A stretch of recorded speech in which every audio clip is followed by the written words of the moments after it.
और इस वीडियो में हम बात करेंगे कंप्यूटर के इंट्रोडक्शन और उसकी जनरेशंस के बारे में। आप कोई भी कंप्यूटर कोर्स करें उसमें आपको शुरू में ये जानना ही होता है कि कंप्यूटर की फुल फॉर्म क्या है, कंप्यूटर का इन्वेंशन किसने किया और कंप्यूटर की कितनी जनरेशंस है और किस जनरेशन में क्या हुआ था।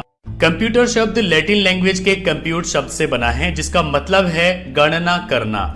कंप्यूटर को हिंदी में संगणक कहा जाता है। अगर मैं आपको आसान सी लैंग्वेज में बताऊं तो कंप्यूटर एक इलेक्ट्रॉनिक डिवाइस है जो डेटा इनपुट के रूप में लेता है और उसे प्रोसेस करता है और रिजल्ट्स को आउटपुट के रूप में हमें प्रोवाइड करता है।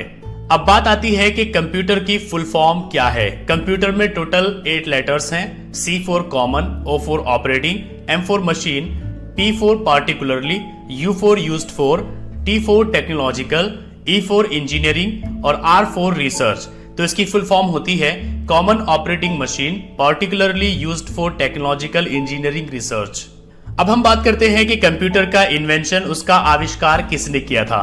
कंप्यूटर का इन्वेंशन चार्ल्स बेबेज ने किया था। उन्होंने 1822 में पहला मैकेनिकल कंप्यूटर बनाया था जिसके आधार पर आज के सभी कंप्यूटर काम कर रहे हैं। चार्ल्स बेबेज को आधुनिक कंप्यूटर का फादर कहा जाता है। हालांकि शुरू में उन्हें गणित यानी मैथमेटिक बहुत पसंद था, इसलिए उन्होंने मैथ की एक बड़ी कैलकुलेशन को हल करने के लिए कंप्यूटर मशीन बनाई थी। चार्ल्स बेबेज ने 1837 में एक ऑटोमेटिक कंप्यूटर सिस्टम बनाने की सोची थी, लेकिन पैसे न होने की वजह से वो इसको पूरा नहीं कर सके थे। अब हम बात करते हैं कंप्यूटर की जनरेशंस के बारे में। टाइम के हिसाब से कंप्यूटर की अब तक 5 जनरेशंस आ चुकी है। तो पहले हम बात करते हैं फर्स्ट जनरेशन यानी पहली पीढ़ी के बारे में। कंप्यूटर की फर्स्ट जनरेशन का पीरियड 1946 से 1959 तक था। इन शुरुआती कंप्यूटरों में वैक्यूम ट्यूब्स का इस्तेमाल किया जाता था, जिसका रिजल्ट ये होता था कि वो बहुत भारी थे और उनकी साइज एक कमरे के जितनी होती थी। यानी फर्स्ट जनरेशन का एक कंप्यूटर पूरे एक कमरे में आता था, इतना बड़ा होता था। इसके मटेरियल बहुत ज्यादा गर्मी पैदा करते थे, उनके लिए बहुत ज्यादा बिजली लगती थी और बाद में बहुत ज्यादा गर्मी का पैदा होना उनके ब्रेकडाउन का कारण बन गया था। ये पहली पीढ़ी के कंप्यूटर मशीन लैंग्वेज पर भरोसा करते थे, जो कि सबसे बेसिक प्रोग्रामिंग लैंग्वेज होती है और जिसे कंप्यूटर के द्वारा ही समझा जा सकता है। ये कंप्यूटर एक समय में एक ही प्रॉब्लम को सॉल्व करने तक लिमिटेड थे, यानी आप इसमें एक बार में एक ही टास्क कर सकते थे।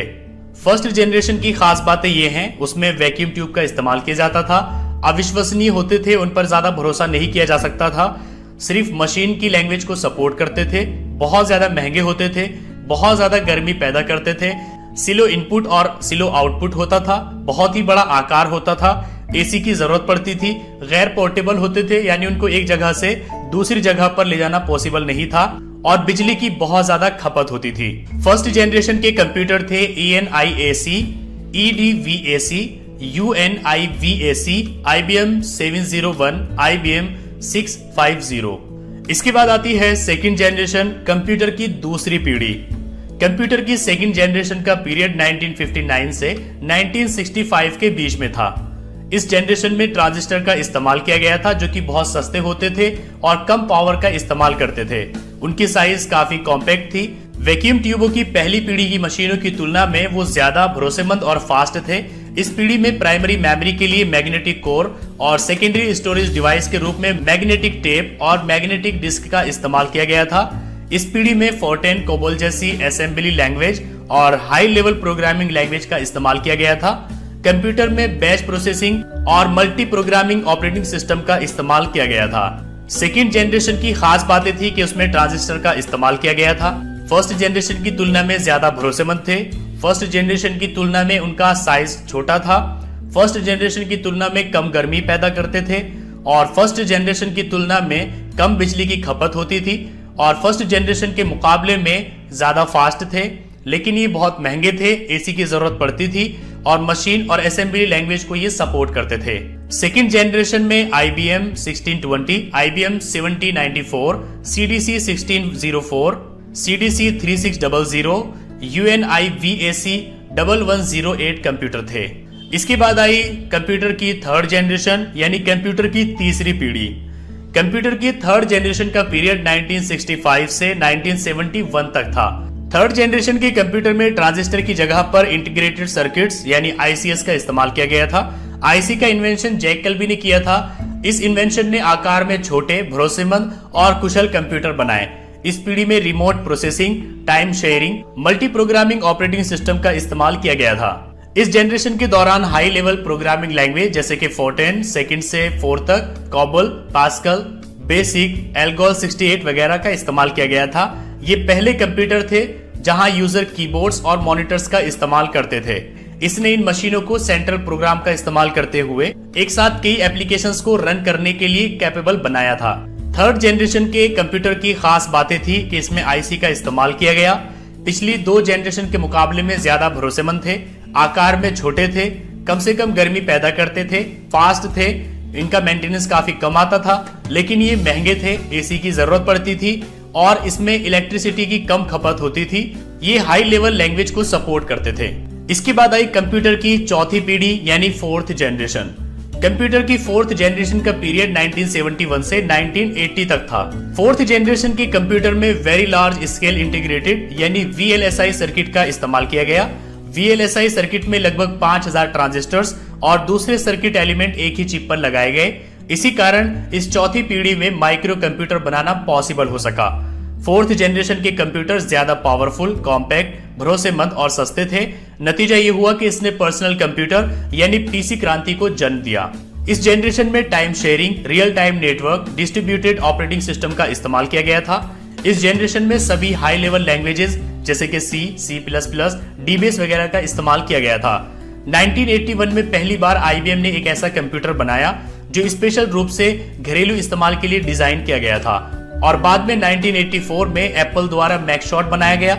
माइक्रो प्रोसेसर अब कम साइज और हाई प्रोसेसिंग पावर में बहुत आगे बढ़ गए थे। इन छोटे कंप्यूटरों की बढ़ी हुई पावर का मतलब है कि उन्हें लिंक किया जा सकता है, नेटवर्क बना सकते हैं। आखिरकार इंटरनेट का जन्म और तेजी से विकास हुआ। इस पीरियड के दौरान दूसरे मेन एडवांसेस जैसे कि ग्राफिकल यूजर इंटरफेस यानी GUI, माउस और लैपटॉप कैपेसिटी के साथ हाथ में पकड़े जाने वाले डिवाइसेस में बहुत ज्यादा बढ़ोतरी आई। 4th जनरेशन की खास बात यह है कि इसमें VLSI टेक्नोलॉजी का इस्तेमाल किया गया। ये काफी सस्ते होते हैं, पोर्टेबल और भरोसेमंद होते हैं। इसमें पीसी का इस्तेमाल किया गया। साइज इनका काफी छोटा होता था।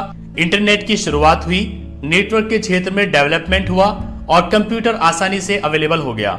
4th जनरेशन के कंप्यूटर थे DEC-10, star 1000, Cray-1 super computer, Cray-XMP super computer. इसके बाद आई कंप्यूटर की 5th जनरेशन यानी कंप्यूटर की 5वीं पीढ़ी। कंप्यूटर की 5th जनरेशन का पीरियड 1980 से आज तक चल रहा है। 5th जनरेशन में VLSI टेक्नोलॉजी ULSI यानी ultra large scale integration technology में बदल गई। ये 5th जनरेशन प्रोसेसिंग हार्डवेयर और AI यानी आर्टिफिशियल इंटेलिजेंस सॉफ्टवेयर पर आधारित है। AI कंप्यूटर विज्ञान की एक उभरती हुई ब्रांच है जो ऐसे कंप्यूटर बनाने के तरीकों के बारे में खोज कर रहे हैं जो इंसान की तरह सोचते हैं। C and C++, Java, .NET जैसी सभी हाई लेवल लैंग्वेज का इस्तेमाल इस जनरेशन में किया जाता है। साइंटिस्ट लगातार कंप्यूटर की प्रोसेसिंग पावर को बढ़ाने के लिए काम कर रहे हैं। ये एडवांस प्रोग्रामिंग और टेक्नोलॉजी की हेल्प से रियल ब्रेन के साथ एक कंप्यूटर बनाने की कोशिश कर रहे हैं। AI में शामिल है रोबोटिक, नेटवर्क का जाल, गेम्स, एक्सपर्ट सिस्टम को डेवलप करना जो रियल लाइफ सिचुएशंस में फैसला ले सके। 5th जनरेशन की खास बात यह है कि इसमें ULSI टेक्नोलॉजी का इस्तेमाल किया गया, आर्टिफिशियल इंटेलिजेंस की डेवलपमेंट की गई, नेचुरल लैंग्वेज प्रोसेसिंग को डेवलप किया गया, एडवांस पैरेलल प्रोसेसिंग की गई, सुपर कंडक्टर टेक्नोलॉजी में प्रगति हुई, मल्टीमीडिया फीचर के साथ ज्यादा यूजर फ्रेंडली इंटरफेस मिला, सस्ती दरों पर बहुत पावरफुल और कॉम्पैक्ट कंप्यूटर अवेलेबल हो गए।